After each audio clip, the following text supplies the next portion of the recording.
Welcome back to the Almost Experts podcast. I'm Jake. And I'm Mike, and we are the Almost Experts. We're not experts in anything, but we're almost experts in everything.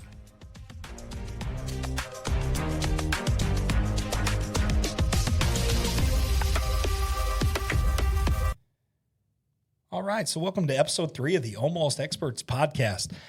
On today's episode, we're going to be talking a lot about the MLB offseason and where we're at, all the shuffle of the players and what it could mean for them, what it could mean for the fantasy baseball side of things. And then we're going to do our hot take of the MLB season at the end. So stay tuned.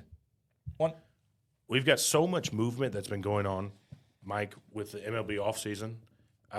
We got to start somewhere. Let's just go Bo Bette going to the Mets. Do you like that for Bo? Do you like that for the Mets? Where are we at? I mean, I love it. I love when any team goes out and tries to get the big fish on the market. I mean, Bo Bette was one of the hottest names last year. He was one of a star, in the Major League Baseball right now.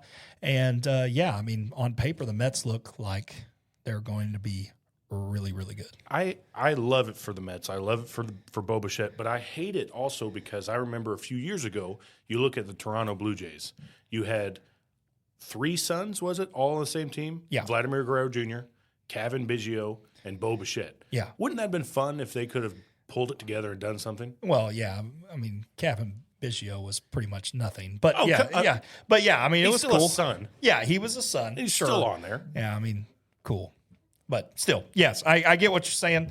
I wish they would. I wish they all would have been stars, and that would have been a really cool story, a really cool thing to have for Major League Baseball.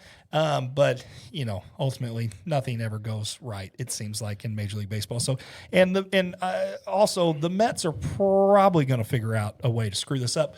But on paper, right here in January, Bo Bette at second base, Lindor at shortstop.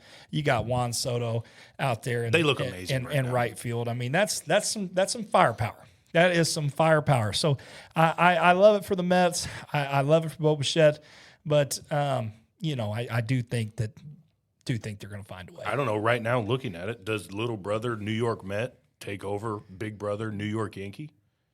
No, I don't think so. No, I know. No. I don't think so. That'd be crazy. That'd be a fun headline. That'd be crazy. Let's talk a little bit about my Cubs. All right, my Cubs, they go out, they sign Bregman. Okay, love that. Don't know if I think Bregman's got a lot of life left. I think he's going to be really, really good for us. I think we needed that cornerstone guy. So I'm pretty excited about that, especially when you talk about, Kyle Tucker leaving. But then we also go out and we get Edward Cabrera, who's got all this potential, all the potential in the world. And I just want to see him put it all together. I want to see him stay healthy. And I just want to see what he can do. So I'm pretty excited for what the Cubs are doing right now as far as up to now. But Jake,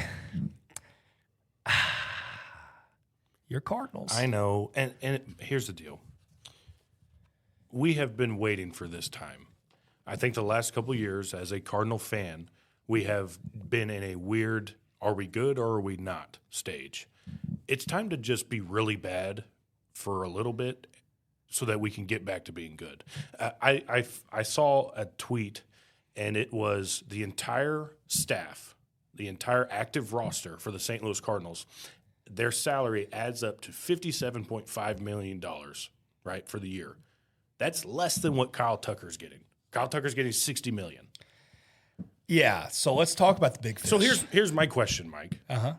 Will the Dodgers ever lose ever again? Yeah, and it's funny you mentioned your tweet because I also saw a tweet the other day, and it made me laugh until I almost threw up because it said that this is all Lance Lynn's fault. How many home runs did he give up? 4 in 1 inning in the 2023 NLCS Dodgers versus the Diamondbacks. Ultimately, the reason why the Diamondbacks won. And the Dodgers looked at that, and they said, we will never do that again. We will not do that again. And I love Lance because I'm a Cardinal guy, and he's a Memphis Mafia guy. Yes. He came up through the farm system. Yeah. He did his things. He was this big, nasty, burly guy that we loved, and he gave up tanks. Yeah, and ultimately that's why I brought it up. That's why I thought it was so funny, because I knew that I was going to bring it up on this little podcast, and I just thought, wow, I mean, how hilarious is it going to be that this has all come down to, well, I mean, not really, but you could blame it all on Lance Lynn. I know that it's because Jake, do you know how much they spent? Do you want to take a guess at how much the Dodgers has spent since that moment on contracts? $2 billion. $2 billion is the exact answer. So you've obviously seen the tweet. I did some research. Yeah, you've seen the tweet. Yeah. Okay, got it. All right. Thought I was just going to throw that out there to you and just be like, wow. And I was going to have a unbelievable reaction. That is ridiculous. Oh, it is. It is beyond ridiculous. And at some point, when does it stop? Because now, did you see this? I mean, what they just I think it was today. They came out saying they're in the running for Freddie Peralta. Freddie Peralta? Too? No, I actually didn't see that. You didn't see that? No, they're in some serious talks. And that would give them 7 pitchers, 7 starters, 7 legit starters. Because they have a guy that's up and coming that we haven't seen enough, that, fantasy baseball side of things, when we start talking about that, I'm intrigued by him. I want stock in this guy is Emmett Sheehan.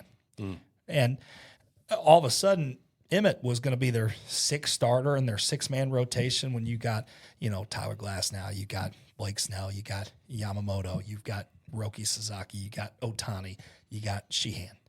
And now you're throwing in possibly Freddie Peralta. I mean, what's going on over there? I think we're getting so close to every MLB player being so mad, and the player union, we're going to have a lockout. I think we're almost there. I did read something about that. I mean, it's not going to be this season. 2027 lockout. Are we calling it right here?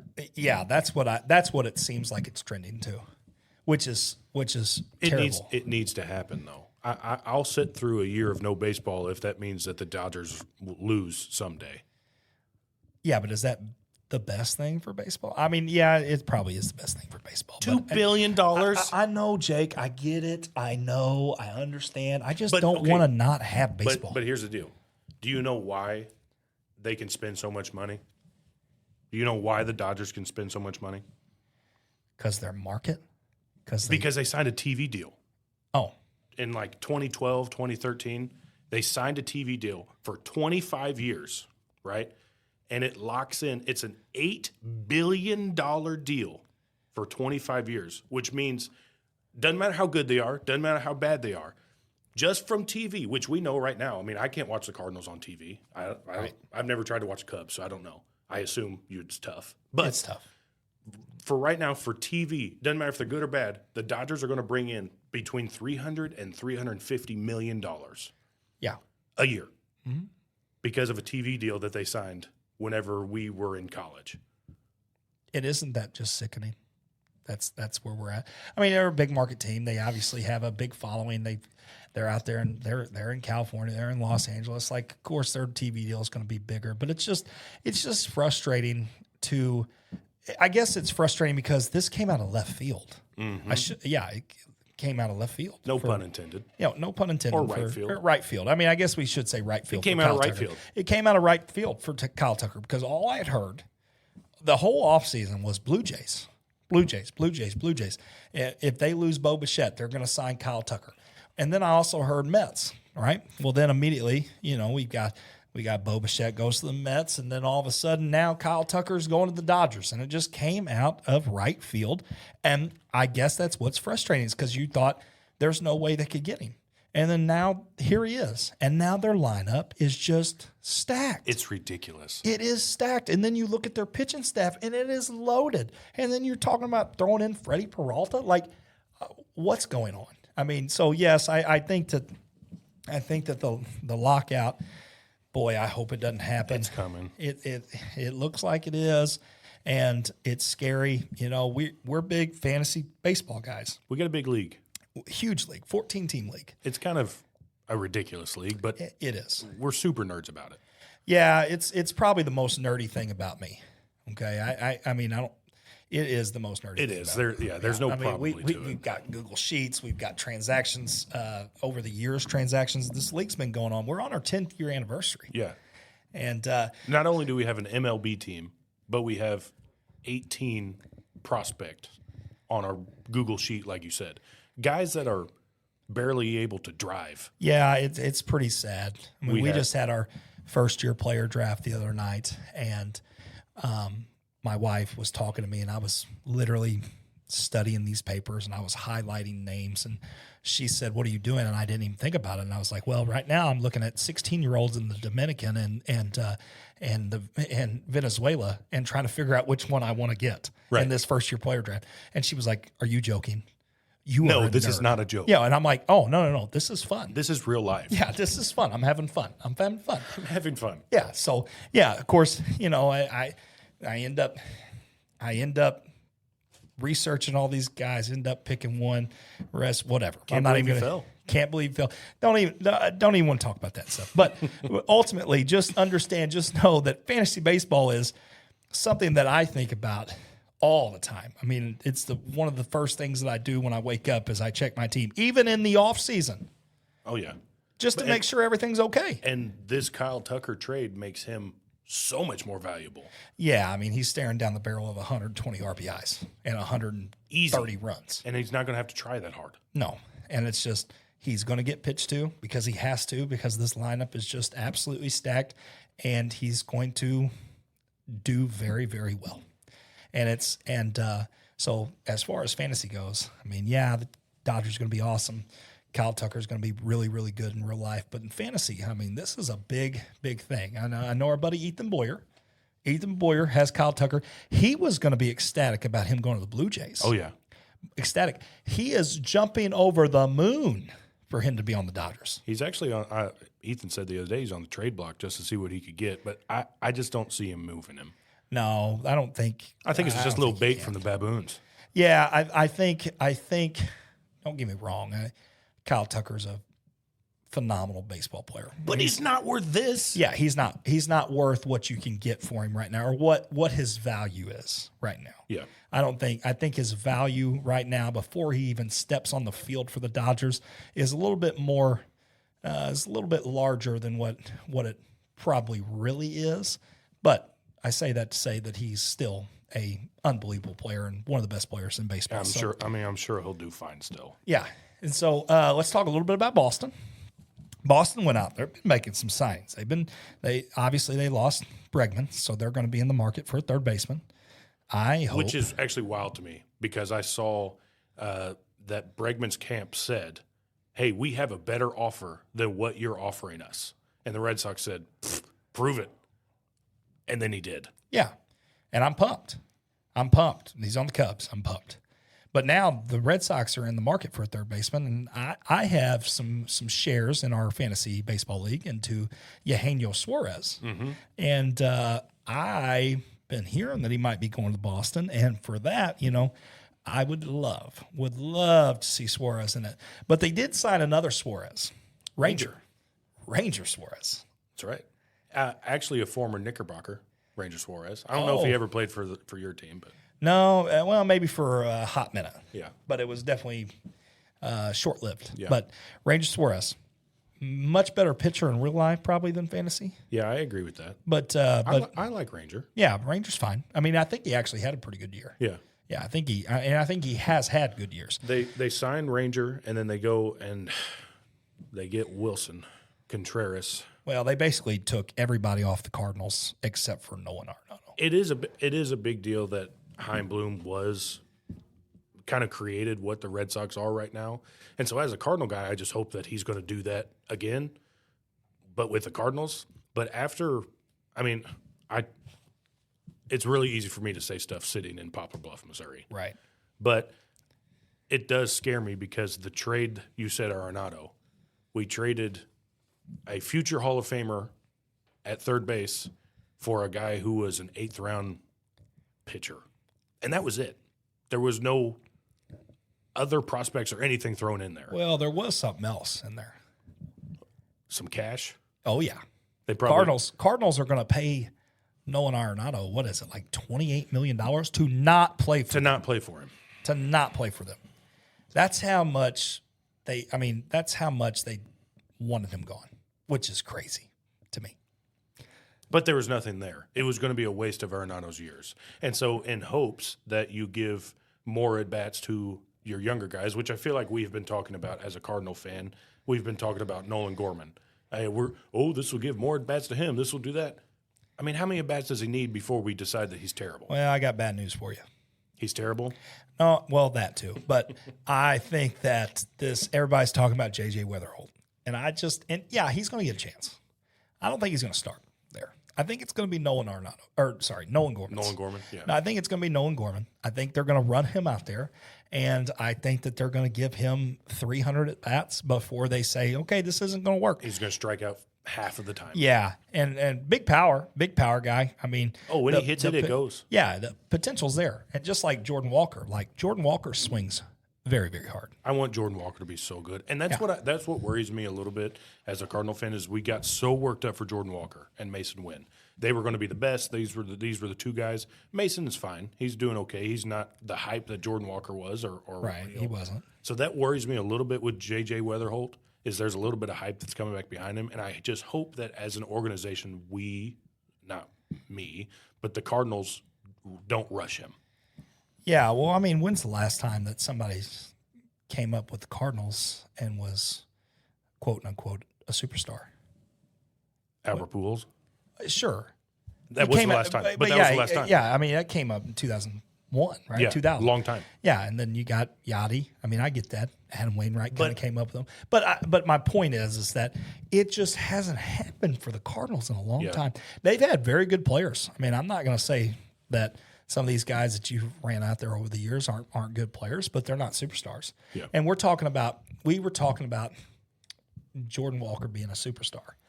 And yeah, he swings the bat really, really hard. And when he touches it, it goes far. It might go foul. Oh, it's going to go so far. Yeah, but it might go foul too. I will say he looks good in a uniform too. I'll just say he's a big boy. He lifts some weights. Yeah, he's a big boy. He fills it out. Yeah, absolutely.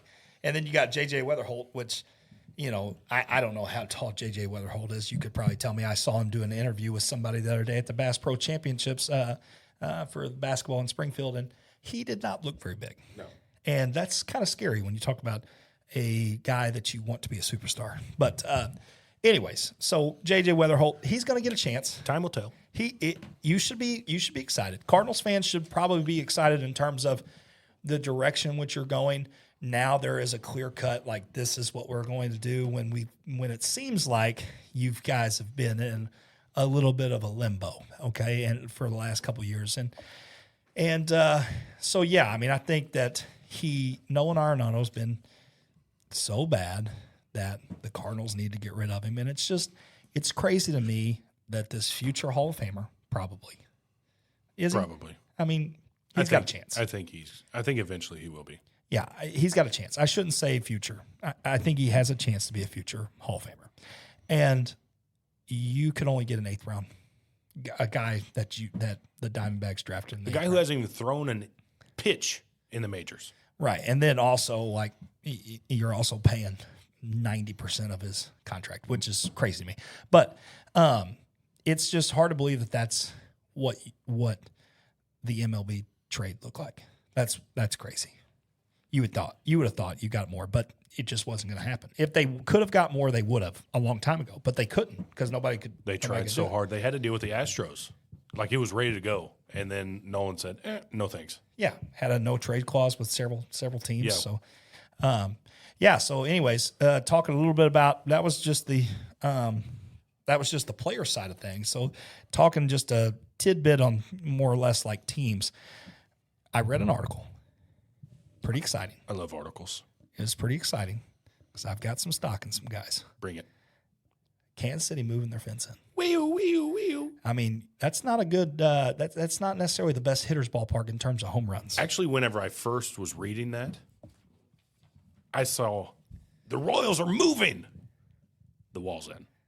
Yeah, I bet you were scared. Yeah, because we're not talking about football, but I'm a Chiefs guy. Yeah, and I hate that the Chiefs are leaving Missouri because I'm a Missouri guy. Yeah, it's awful. And they're going to Kansas. Yeah, the other part. And I was really hoping that the Royals wouldn't move, even though I hate the Royals. Uh-huh. But I still like Missouri teams. I think that if you're from Missouri and you know, I'm a little bit different. I like the Cardinals, but you know, you Cardinals fans for sure. When the first thing you guys ever say to me was, "How could you ever root for the Cubs when you know you're from Missouri?" Well, I have to flip it back and say, well, a lot of you guys don't like the Royals. Yeah, I mean, I don't really like the Royals, but I don't want them to go to Kansas. Yeah. That would be terrible. Yeah, it would. There's so much worse things. But what was it that Norm Stewart? What was it that Norm Stewart used to say? He used to say something crazy like, "I buy, you know, when we go on a road trip to Kansas, when we go to Lawrence, Kansas to play University of Kansas, we buy groceries in Missouri to take them to Kansas, so we don't have to pay anything when we're over there." And then he said, like, we don't even stay the night over. We don't stay over the night in Kansas because there ain't nothing there that we want to do. So, you know, the whole Kansas, hating Kansas as a Missouri guy and as a Mizzou guy is definitely something that we grow up, or I grew up with, and I'm sure you did too. So when you talked about Kansas City Chiefs moving, possibly the Royals moving, no bueno. Thankfully, they're only moving the walls in. They're not actually moving. Yes, they're moving the walls in. So moving the walls in, which definitely means that 10 or 15 feet. It's enough that it'll matter. It matters. They're going to leave center field where they're at, Yeah. where it's at, but then move in everything else 10 to 15 feet. Yeah, and that's a big deal. Yeah, I mean, because there's not very many worse ballparks. I mean, I shouldn't say that. There are worse ballparks, but it's not a very good home run friendly park. No, I mean, neither's Bush. Yeah, and so now that kind of, you know, it kind of pushes things really far up for some of these fantasy world. You know, with some of these guys, the Michael Garcia, you know, the Bobby Witt Jr., the Salvador Perez, Salvy. Okay, so I'm feeling like you're going to have something to say about Salvy coming up here. Is that where we're going with Yeah, this? I do. And I was going to save it for the end. I'm going to let you save yours. Okay. We said that we were going to talk about our hot takes for the year, for the MLB year. And I have one. Okay. And it's about 35-year-old Salvador Perez. Okay. He hasn't done it since, I think, 2021. I think 2021 is when he did it. So he's 35 years old now. You know, Father Time has taken over. They're moving the walls in. It's going to be more of a home run park. He's going to play half his games there. You know, he's going to have several games in Las Vegas. He's going to have several games in Tampa Bay's going back, but still yet. Anyways, 40 home runs. Salvador Perez hits 40 home runs this year. I think you're crazy. Yeah, I do. That's why it's a hot take. It might be the hottest take. I mean, I don't know necessarily if it's the hottest take, but Salvador Perez, 40 home runs, hot take, which, you know, for those that's listening, like, hot takes are supposed to be controversial. It is controversial. And in the fantasy world, catchers don't matter. So does this mean that this catcher matters? Yeah. Yep. Yeah, he does. Okay. Yeah, he does. Right. No, cool. For everybody that's in the Former Legends Baseball Dynasty League, I think that you should send me trade offers immediately for Salvador Perez. And I probably won't accept them unless you're overpaid. But that's just how I roll. Cool. And he's going to hit 40 home runs. That's what I think. All right. Hot take. Write it down. Hot take. Write it down. It's there. All right. It's going to happen. Down. I hope it is. Okay. I hope it does. So, Jake, do you have? I do, actually. And my hot take is not about a player. My hot take is about a team. We just got done talking about the Dodgers. Okay. Right? A little bit earlier. Talked about have they spent all this money. I mean, I would say for the Dodgers, it's probably World Series or bust, right? Okay. And it has been the last few years, I'd say. Absolutely. But for sure, this year, you're probably World Series or bust for the Dodgers. Yeah. My hot take is that they're not going to win the World Series. You know who I think will? Oh, gosh. Okay. Or AL team? NL team? I'll just tell you. Okay. The Seattle Mariners. I think the Seattle Mariners are going to win the World Series. I think that there's too much young talent. I think that there's too many good arms, George Kirby. And I think there's Cal Raleigh, who's going to be possibly AL MVP. I think the Mariners win it all. That's my hot take. It's not as hot as Salvador Perez. I get it because it's a 90 I feel like win that's team. pretty hot. It's a 90-win team. Yeah, but it's But whenever you're looking at the spectrum of Dodgers should win it all, it gets hot. So let me ask you this. So that brings up a good point. You mentioned his name. You have a hot take. You think they're going to win a World Series. One big reason why they won so many games this past year is because of Cal Raleigh. Yeah. You think he's going to repeat the same type of year? You think a catcher is going to hit 2 back-to-back 60 home run years? Catchers matter. Yeah, my catcher matters. Yeah. Well, yes, I do think so. I think that Cal Raleigh 60 is a lot. But here's the deal. I said he might be in the running of AL MVP. We've talked about it before about championship fatigue, and we're so tired of seeing the same guys and this and that. Aaron Judge is going to have a down year. Yeah, that wasn't my question. I know it wasn't your question. You're deflecting. And frankly, I'm going to go to. I'm getting away from your question. Yeah, you're deflecting. So you're being a politician. You've been media trained. Yeah. You've been media trained. Here we are. Yeah, and so I'm going to have to ask again. I don't think he's going to hit 60. No. Okay, but I think. But is he going to hit 35? Yeah, maybe. Is he going to hit 40? Yeah, maybe. But in the end, my hot take, it's not about Cal Raleigh. You're bringing this on to me about Cal Raleigh, the big dumper, right? Yep. The Mariners are going to win the World Series. That's the hot take. Right? Yeah, and I think I was just going off of that and just saying like, no, you're coming at me hot. No, right I'm not. No. You're coming at me hot. No. I think mine is more. Oh, you think yours is more reasonable? No, that's not what I said. No. This is what you feel like you're saying. No, I'm not trying to say that. That's not what I did. I mean, I'm talking about a 35-year-old hitting 40 home runs. That and something that he's done like once. I love Salvador Perez though. Yeah, he's done it once. Seattle Mariners, although Salvy has done it once, the Seattle Mariners have never won the World Series. Never. Hot take. So I mean, you do have a hot take. Thank you. But then I was just asking because you mentioned Cal Raleigh and no, I don't think he has the year that he has, but I don't think that production goes down as much as what people think. Does that answer your question? Yeah, it does. I just worry about a guy like Cal Raleigh. I think he's a home run hitter. I think he's phenomenal. I think he's really, really good. I think he has power from both sides, and I mean, I think he just gets a lot of things done. But 60 home runs is just nuts. If he does it again, he should be the AL MVP. Yeah, you would think, but there's a guy who lives in New York, and they love him. Big market team, and they love him. They love him, and people love him. And but yeah, I do think that there's going to be fatigue there. I mean, I have Ohtani. I think Ohtani might be the best baseball player we've ever seen. He might be the best baseball player to ever play. Yeah, I think he'll be the best baseball player we will ever seen. Yeah. Not just that we've seen up to this point. I think in our lifetime there will be nobody better. Yeah, and I definitely think that you see and you saw it this past year with NL MVP fatigue and just MVP and fatigue in general because he did it with the Angels too. But you're just going to see it. So maybe we'll see it. Maybe we'll see that with Aaron Judge too. Like I said, Cal Raleigh, I wish he would have won it this past year. I thought that his year was unbelievable. I think Aaron Judge had an unbelievable year. But what Cal was doing just out of nowhere and them being so good it was honestly unbelievable. It was amazing. I don't think he has to hit 60 home runs for them to win the World Series, though. Yeah. All they got to do is win a couple more games. Yeah. You only got to get hot when it matters. Yeah, you got to get hot when it matters.